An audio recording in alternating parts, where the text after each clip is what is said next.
നിങ്ങൾക്ക് ടൂർ അടിക്കാൻ പണമുണ്ടെങ്കിൽ നിങ്ങളെ കുന്നിക്ക് പിടിച്ച് ഈ കുട്ടികൾക്ക് ബാച്ച് വാങ്ങിച്ചു കൊടുക്കാൻ യൂത്ത് ലീഗിന് അറിയാം.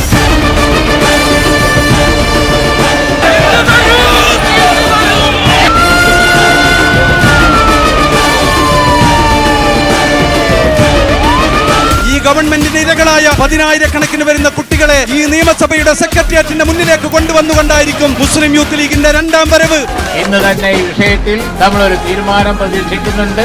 ആ തീരുമാനം പിന്നോക്ക ജില്ലയിലെ വിദ്യാർത്ഥികൾക്ക് അനുകൂലമല്ല എങ്കിൽ അത് വളരെ വളരെ ഗൗരവമുള്ള ഒരു പ്രശ്നമായി ഈ സംസ്ഥാനത്ത് മാറും.